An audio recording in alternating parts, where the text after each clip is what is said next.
Yes, guys, and welcome back to the Reprogram Your Mind podcast. This is episode 13. And following on from last week's episode, I'm going to discuss why consistency feels completely impossible with ADHD and how to fix it. What you're going to learn from this episode is why people, and especially people with ADHD, struggle with consistency. Everyone struggles with consistency, but with ADHD, it really is a further battle. We're going to look at the role of dopamine and instant gratification and how this affects you. We're going to look at why motivation fades so quickly and how to stop relying on it. We're going to look at emotional dysregulation and sabotage routines. We're going to look at the real reason that you start strong and burn out fast. We're going to look at how to build external accountability when your internal system is breaking down. We're going to look at why you need to build structure, not shame. We're going to look at some simple, proven strategies to stay consistent even when life gets chaotic and our brains, and how to finally build momentum and make consistency actually feel natural. And finally, I'll wrap up by discussing what all of this means for you, my valued listener, and I massively appreciate you being here again today. So, quick reminder before we start, if you've been loving these episodes, as I said, we're up to episode 13 now, please make sure that you hit subscribe, follow me on YouTube, and also drop me a comment with your biggest insights, takeaways, or aha moments.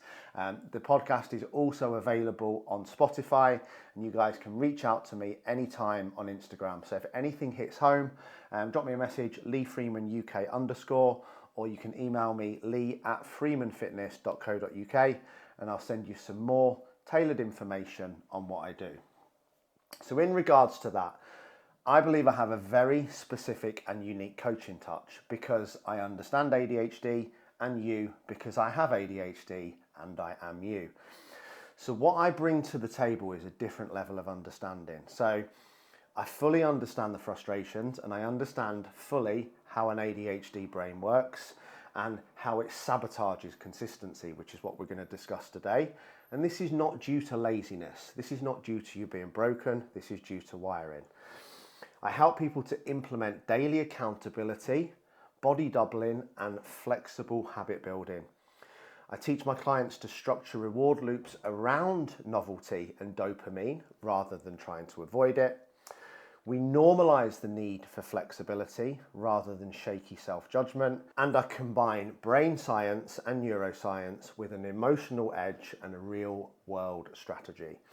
So, we're going to start with the first point. So why people with ADHD struggle with consistency more than others. So let's be really honest at the start and let's be real with each other. If you've got ADHD, the word consistency probably feels like I'm speaking French. You've repeated this same system as I have for years, this same habit. You start off excited, full of energy, what I call you're in a state of uninformed optimism. You have a new plan, a new goal. It might be New Year's Eve. You're super excited. You're ready to go. But 2 weeks in, it's vanished. Disappointment set in. Motivation's gone. Overwhelm's kicked in. Distraction is through the roof. Everything's chaotic. And you're back to square one. Feeling guilty again because you've wasted money or like you've failed or let yourself down. Now, the truth is, I want you to know this is not your fault, okay? ADHD massively impacts executive function, and that's the part of the brain that helps you with planning, time management, following through, routine, action, and implementation. So when a, shall I say, neurotypical coach tells you you just need to be more consistent, one, you're going to feel like punching him or her in the face. Two, it's a little bit like telling someone with a broken leg to run a fucking marathon. It's not going to happen. So this is why we need to deeply understand the real science and the real psychology behind it and start creating systems that actually work for our brains, not for a neurotypical brain. Because when you're struggling, The last thing on this earth that you need to hear is that you need to work harder, you need to do more, or you need to be more consistent. So what about then the role of dopamine and instant gratification? This is where the impulse buying comes from. This might be why you even signed up with the coach in the first place. You saw a body transformation picture, you said, I want that, you jumped on a call, and before you know it, you've invested your money, you can't even remember the coach's surname, and you don't know what you've signed up for. Drop me a comment if you felt like that and done that, or you've bought the trainers, or you've joined the gym, or you've done anything.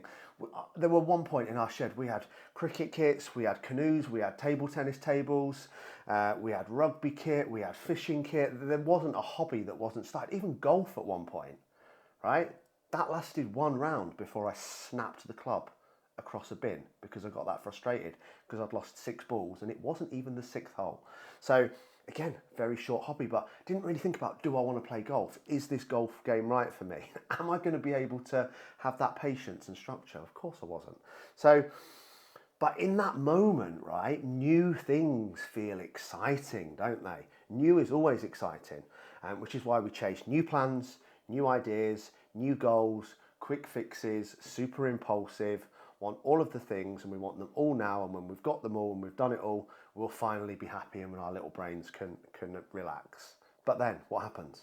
So then the novelty wears off. So does the dopamine, so does the motivation, and certainly so does the consistency. This is why we have the habit of starting on Monday, and by Thursday we're back in the cheesecake, back in the pub, or whatever your tipple is, binging or maybe jumping on another plan before you've even finished the plan that you've just started. So again, this is classic, and it happens to me, and I understand it, and it will happen to you as well. You sign up to a new coach who sells you the dream, and within 4 weeks you're frustrated, you're not getting the support, you feel cast aside, no one's listening to you, they're not understanding your struggles, they don't understand why you haven't done the things that you haven't done. And the more you ask for help and support, the more you start to feel like you're literally driving them round the bend because you're over explaining everything. The more they start to disengage from you because you probably are doing their head in, and then you don't want to send any more messages or ask for any more help because it's becoming quite clear that it's not being well received on the other end. I've been there with hundreds of coaches and I fully understand that. That's why my plan is built to do the absolute opposite, to make you feel seen, to make you feel heard, and to make you feel understood at all times. So when this happens, right, and we've just signed up for another new plan on Instagram, or we've ended up binging on red velvet cake, or we've ended up going to a festival and getting leathered for 3 days because someone offered us a ticket on Friday and we didn't even think about the downsides of it. The impulsivity takes over. We've just bought the new car, we've leased the new car, we've bought the new house, we've got the new whatever. It's not a lack of discipline to say no, and it's not a lack of consistency. It's your brain constantly searching for its stimulation, searching for its fix, okay, searching for its dopamine. And to combat this, you need a plan that actually gives you regular dopamine hits, rather than trying to control it and act like it's not real and it's not happening and you just need to get better at being impulsive and chasing big wins. Well, chase big wins and hit them. Like, have a plan that accounts for it. And that's why it can be so different when you have this.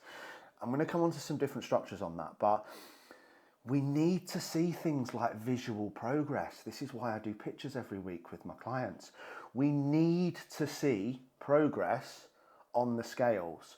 And I'm going to come straight out and say this now.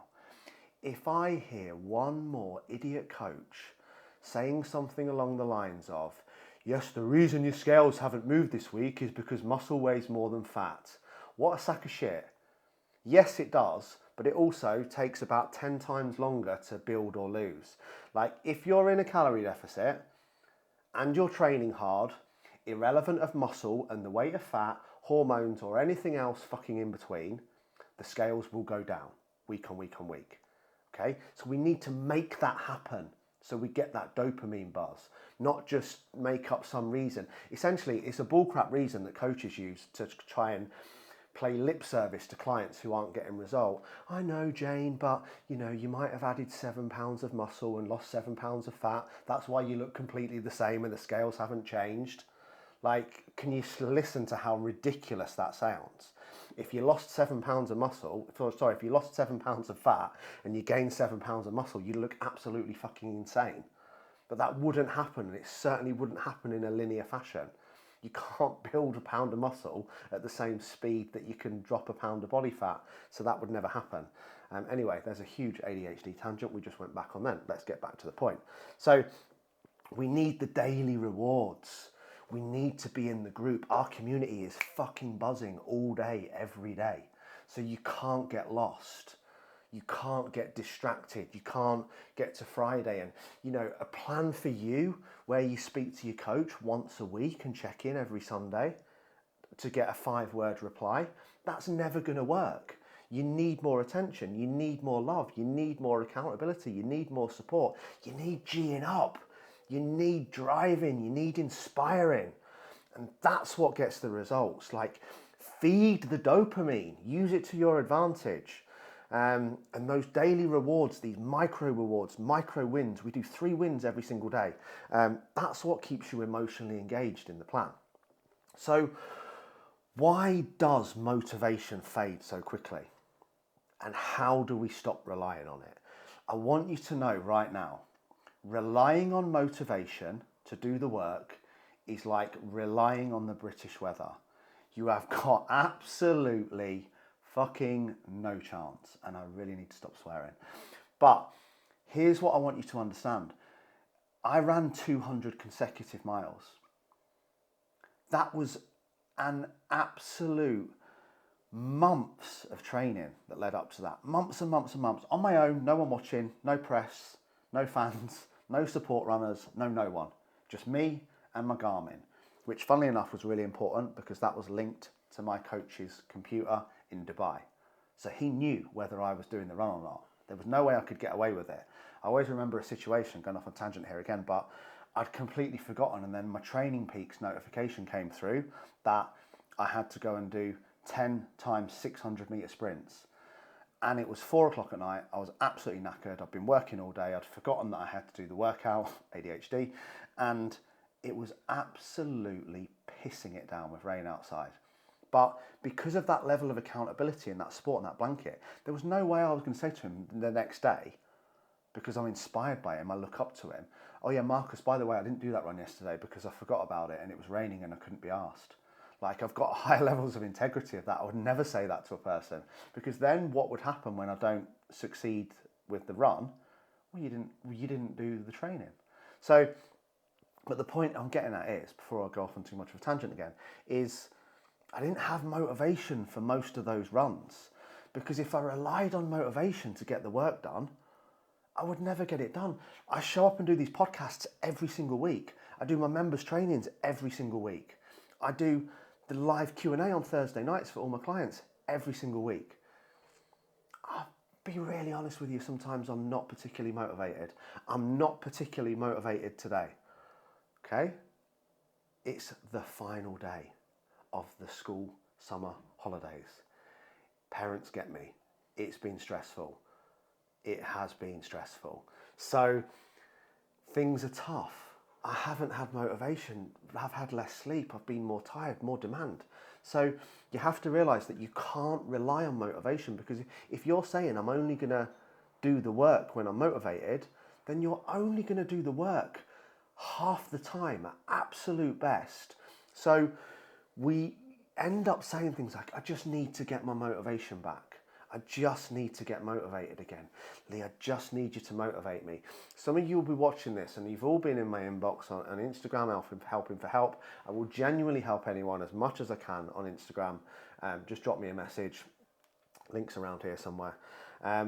But it's the first thing that you say, which is why I've created this podcast for you. What are your biggest struggles when it comes to ADHD and fat loss? Motivation and consistency.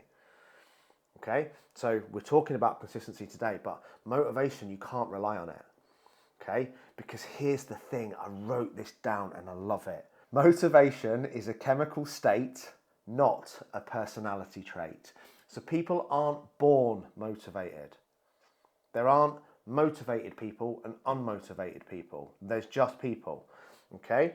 And motivation will always come and go. What we need is meaning, purpose. When you think about it, if you went to work to do your job today, did you have to be motivated to go? No, you just went because you need to pay your bills. If your kids need taking to school this morning, were you motivated to take the kids and do the school run? Very much doubt it. But you had to do it. Most things we do, we don't have motivation, and we don't need to have motivation. We just need to have a meaning and a purpose behind it, because it's not a personality trait, it's a chemical state. So it's a feeling, and feelings will come and go. So we can't rely on them. So motivation spikes when you're excited and when you're inspired. And then it completely disappears when life throws you off track. How real is that? 1 minute you fly in, your motivation's through the roof, and then all of a sudden something happens, you get a flat tire, or you get an unexpected bill, or you have a big argument, or you pick up an injury, something happens with a kid, something happens, well, all of a sudden motivation's zero because the thing's thrown you off track. And if you've got ADHD, relying on motivation is literally the biggest trap that you'll ever fall into, because generally as well it comes after taking action, not before. You start getting results because you've learned consistency, which we're going to work on today, why it's different for you, and then you start to feel motivated. You can't wait for motivation to take action because it will never happen. And this is why instead you need these three things. You need structure, you need identity, and you need emotional leverage, with a side order of accountability and support from a peer group or coach.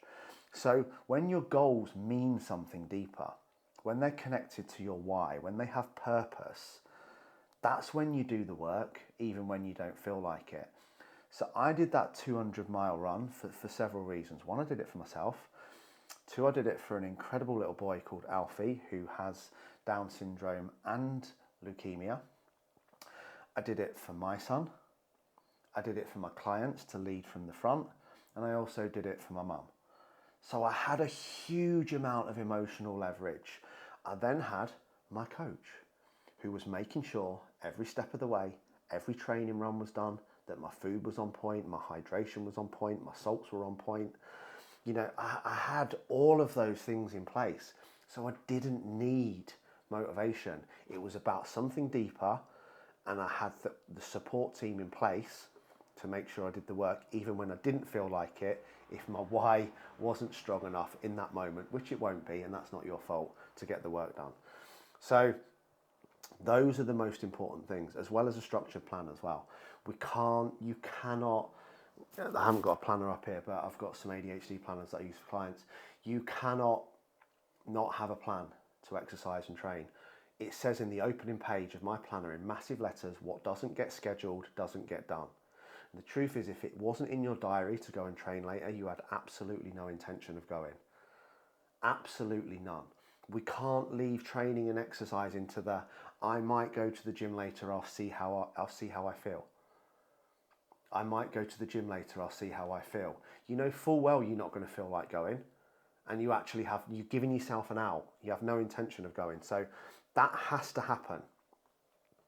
Now, emotional dysregulation sabotages routines. So people with ADHD, like, we experience emotions and a lack of emotional control on such an intense level to other people. This is why when a coach says you just need to be more consistent, you literally want to tear his head off. It's like telling a person with depression they just need to think more positively. Don't you think they know that? It's like telling someone who's 10 stone overweight that they need to move more and eat less. Don't you think they know that? It's like telling a fucking alcoholic that he needs to stop drinking. I think he knows that. It's not helpful, and this is why we can respond to it so badly, because the emotions around the thing are so intense that just one bad day, one conversation, one missed session, one missed meal, one binge can completely derail the entire week. So you then start to feel ashamed. What's the point?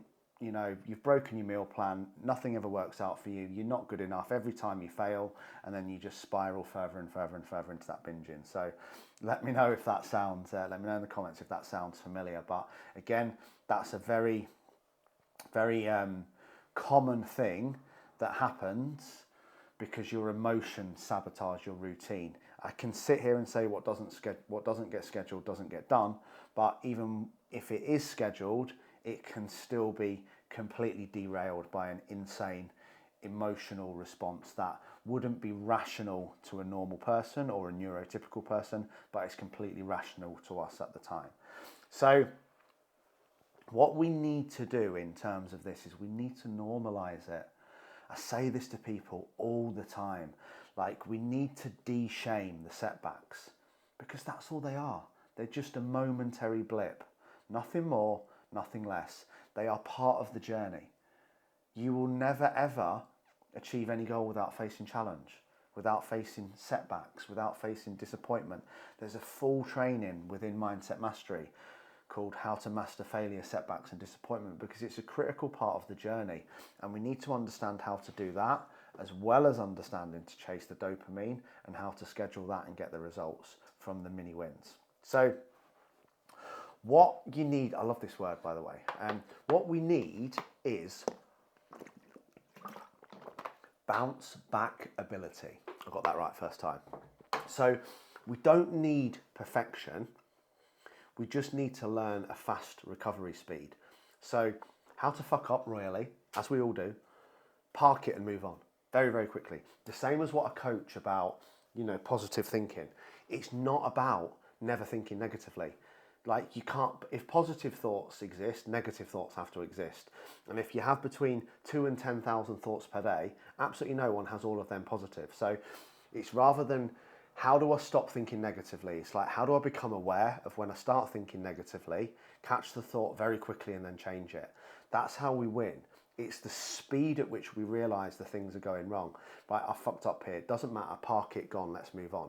And again, that's the accountability and the support of having a coach. So I'm like literally so on it with my clients, and I'm like, as soon as you need me, reach out.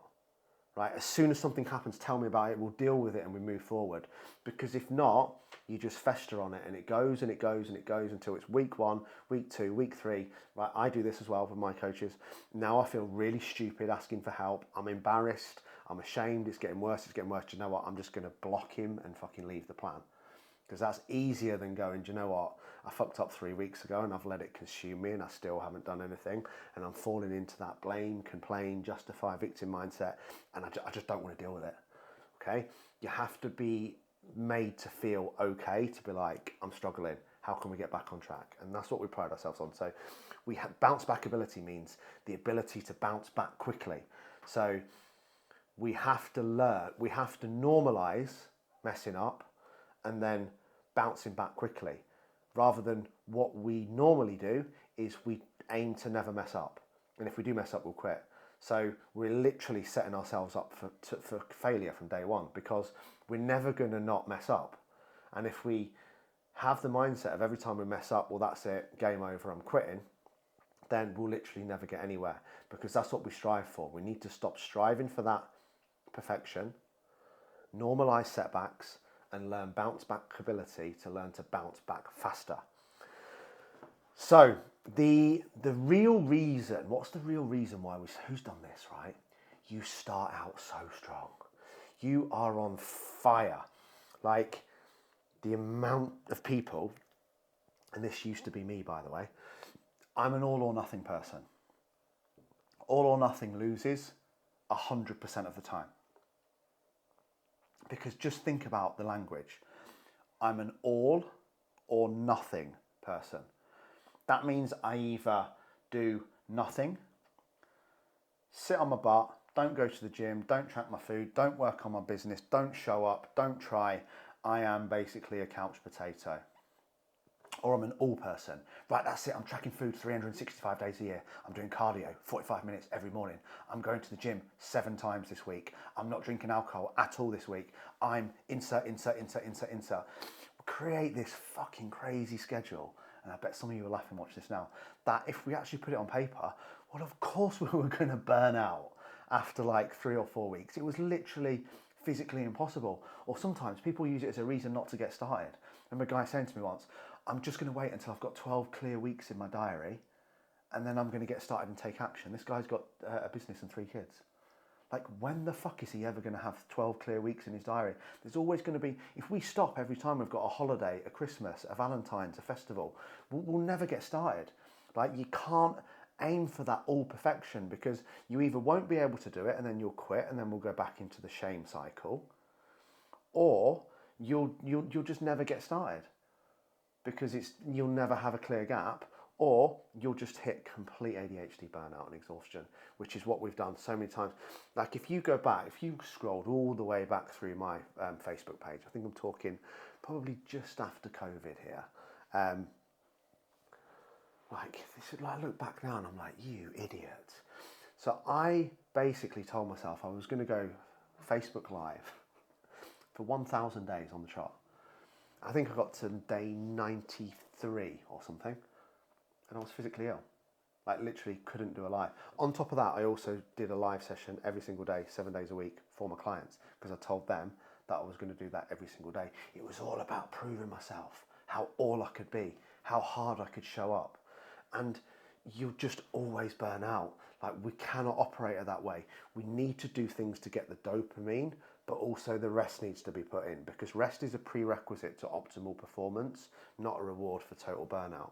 So when we're in that mindset, right, and it's obviously that's the start of the emotional cycle of change. When I said we go all in, it's the what do I call it? It's the uninformed optimism. We buy all the new gym gear, we join the plan, we get the coach, and we smash the workouts. We track every calorie, we say no to booze, we train every day, we run further and faster every day. We're absolutely buzzing, and then whack. It's like a Ferrari driving straight into a wall. And that's what my first ADHD psychologist taught me. He says, Lee, your brain's a Ferrari. Like, it goes faster than any brain I've ever seen. Unfortunately, you keep driving it really well for 3 weeks and then you smash it straight into a tree. And then it takes 3 weeks to repair it, and then you get going again. And that was literally the cycle that I was in. Like, smash it for 3 weeks, die for a week. Smash it for 3 weeks, die for a week. So we need to just slow this Ferrari down and just learn to drive it at 7 out of 10 and make sure it can get around the bends. Because when we do, we'll get to the destination a lot quicker. I'm guessing that sounds pretty familiar to a lot of you. So it's when we're in those places that we kind of operate in, I don't know where I got this from in my brain, but I called it a buzz or bust cycle. So we're either buzzing or we're busting, and there's no in between. It's all or nothing, and we have to avoid both of those two things to a limit. We cannot get that high that everything else seems low, and we cannot get that low that we can't keep going. It's about finding that middle ground, and that's what I help with, because it's also, how do we create the excitement after the beginning bit as well? Because the beginning bit's always exciting, isn't it? Like, the amount of times I've joined business mentorships and like my first 4 weeks are insane. Like, I'm literally flying, and then I just get bored. Like, I'm tired, the videos start to do my head in, the coach does my head in, I'm not going as fast as I was at the start. And it's the same as fat loss, right? You're never going to go as fast in week 8 as you did in week 4. You've got less to lose. The body's going to start adapting. It's going to start becoming familiar with what you're doing. You're going to have to start working harder to get the same results in week 8 than you did in week 1, because your engine's been tuned. It's performing better, you know. It's more efficient.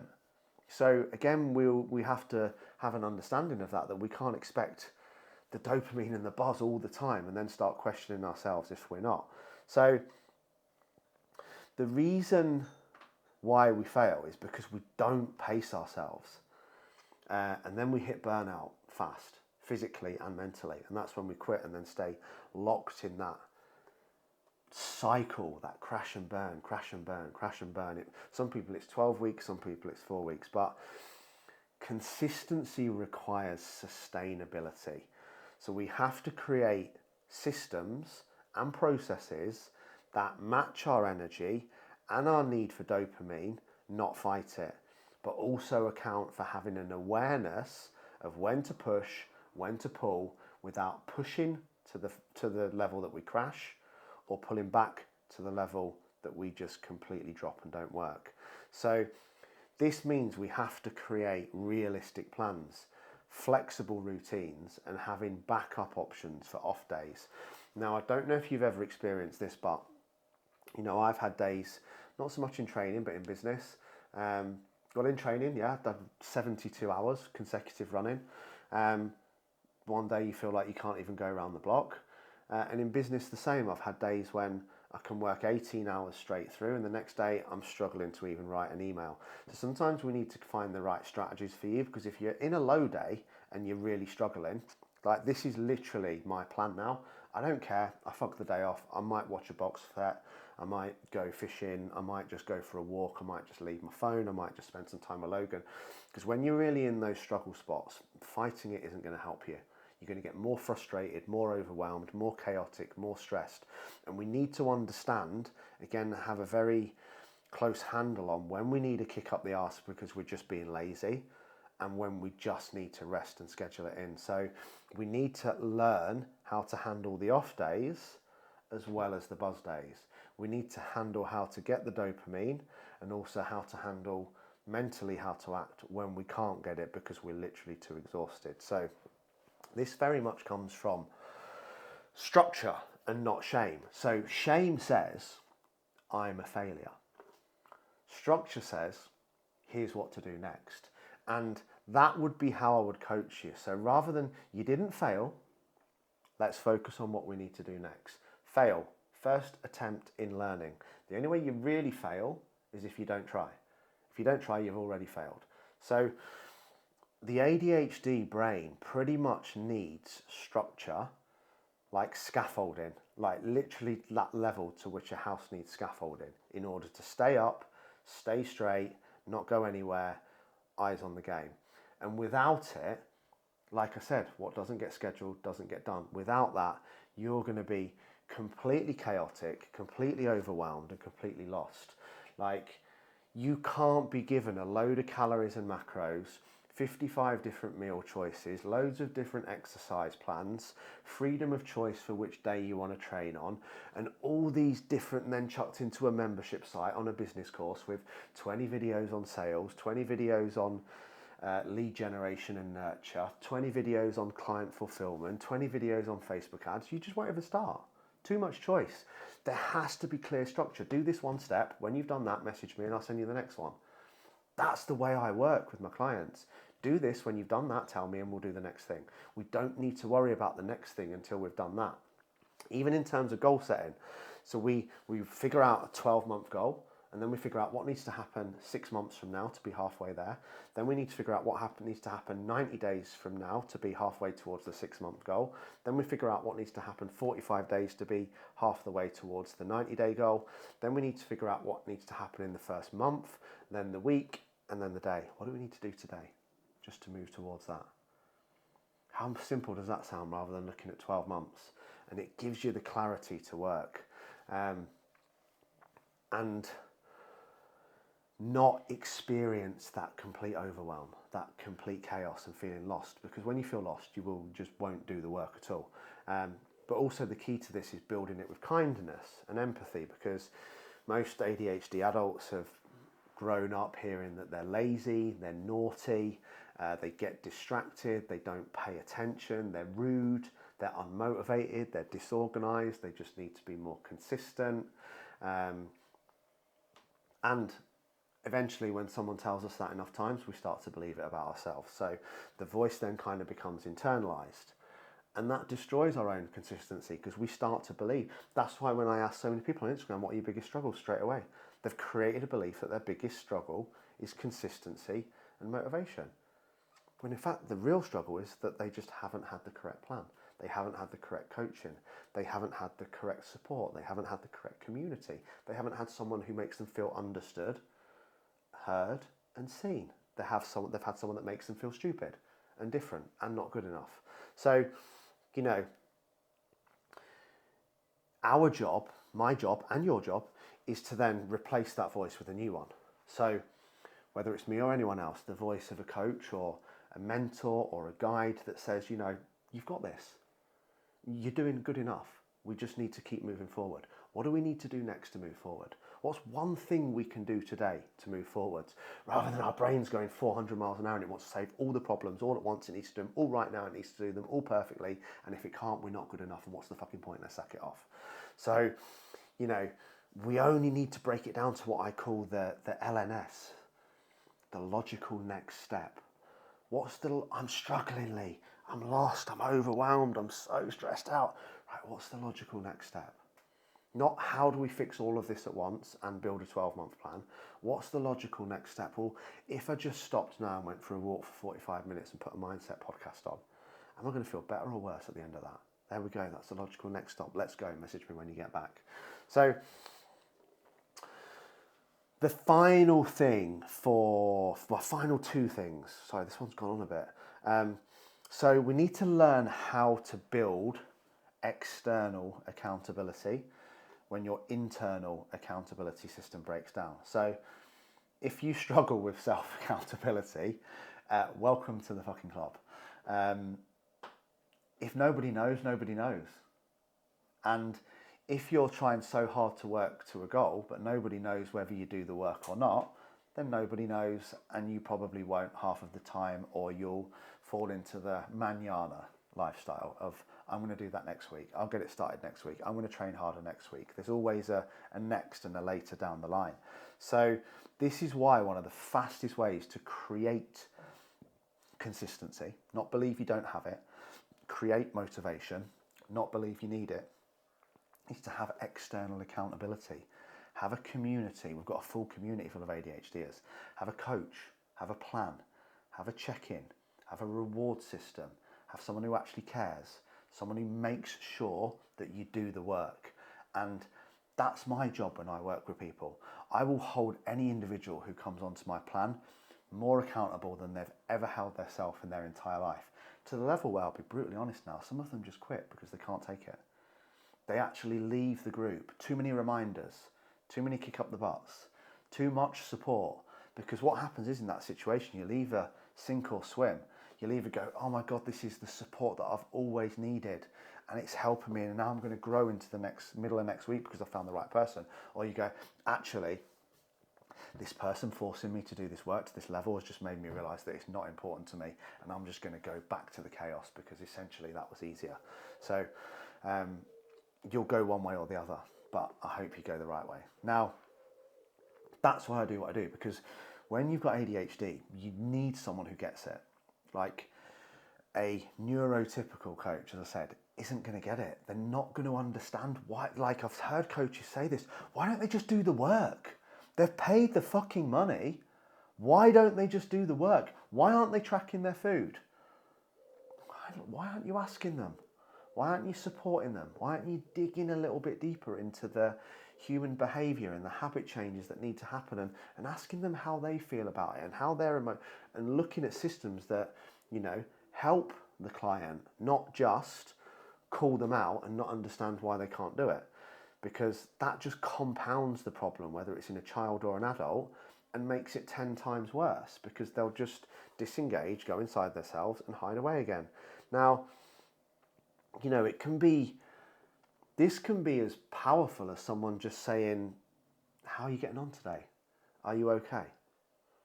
I love this question. Where are you at mentally out of 10? I don't tend to ask people if they're okay because it's too generic. Like, where are you at out of 10 today? I'm a 7. Oh, brilliant. I'm a 4. Okay, what's one thing we could do right now to get you from a 4 to a 6? Maybe if we went for a walk, put a podcast on, had a cold shower, planned the logical next step. There's always something we can do. But sometimes that's more powerful than the plan itself, because you need someone, and I need someone as well, which is why I always have a coach who understands when I'm overwhelmed, understands when I'm stuck, understands when I'm confused, and can guide me through it rather than adapting this I'm going to call you out on your own bullshit attitude, because very often it's not bullshit. Neurotypical, normally bullshit. ADHD, very not bullshit. And support and accountability doesn't mean weakness. It's a strategy. And it's a strategy that we all need for success. Like going back to what I said about the run with Marcus. Like I succeeded that day because of Training Peaks, because of him, because of the accountability, because of the watch, because of my own values. Without any of them, that run would not have got done those days. We need simple, proven strategies to stay consistent when life gets chaotic. So let's break this down into some practical tools to leave you with. So we need visual tracking, tick boxes, habit trackers, charts, watches, WhatsApp groups, accountability, planners. Like I said, every single one of my clients has a 90-day planner that they tick off every single day. This is one of the most ADHD things in the world, right? Who's ever, I said this in one of our live trainings, everyone pissed themselves because I thought I was the only person that had done it. Have you ever had an overwhelming list of things to do, right? Because we love ticking boxes because of dopamine, right? And then even though you've got 20 things on this list that you need to do, you then go and do something that's not on the fucking list. But then you put that thing on the list and tick it off anyway, just so you get the buzz of ticking the thing off that was less important than the 20 things that are on the list. Please tell me that some of you watching this do that as well. But we need that. We need tick boxes, right? We need short-term goals with clear deadlines. We need weekly reviews to measure progress and show that we're moving forwards. We need daily rewards and daily dopamine hacks. We need accountability check-ins. We need environmental cues. One of the biggest questions on my ADHD daily success planner is, have you put your clothes out for work or the gym in the morning before bed? As soon as you get up, you've got a visual cue. Okay, meal prep in advance. Flexible routines, not rigid ones. That mean if the shit hits the fan, you can still change things around without feeling like you're not good enough. So we're actually having both routines. Because like I said, consistency isn't about being perfect every day. It's about not stopping when you fuck up and speeding up the ability to bounce back, or your bounce back ability. I'm sure that's not a real word, but we'll coin it, right? Now, the last one before I wrap up here. This has been a long session, sorry guys. ADHD masterclass. How to finally build momentum and make consistency feel natural.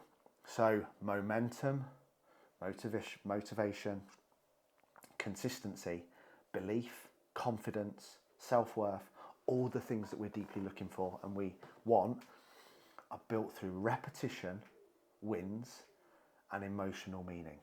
I promise you, repetition is the master of all skill. And it's the same with the brain as it is with the biceps. If you want your biceps to get bigger, you do reps and reps and reps and reps and reps, and eventually they start to grow. And the more they grow, the more reps you need to do. The mind is exactly the same. And this is why you can't beat yourself up when you don't get it right after 5 reps.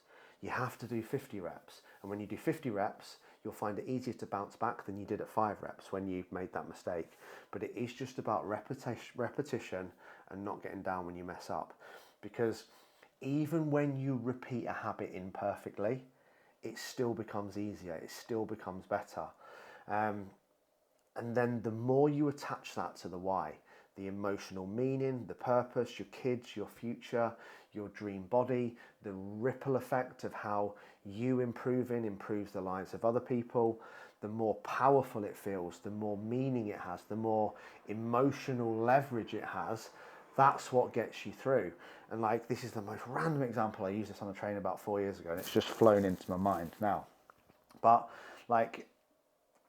people lift cars up off of kids, yeah? Find this incredible superhuman strength when it's needed, when the meaning and the situation is that serious that it needs it. Some of the things that especially mums have done as well. Big up all the mums. And another example that I used was that there could be 2 burning houses, right? One just has a few of your old belongings in it, that kind of, you don't really want to lose them, but it's not the end of the world. And, the other burning house has your kids and your dogs in it. You're not really going to be that bothered about losing that one and a few old CDs and a bit of clothes. But you'd be in that other house without even thinking about it, fighting through fire to get them out. That's just another example of meaning and purpose. And it's about making your goals mean that much.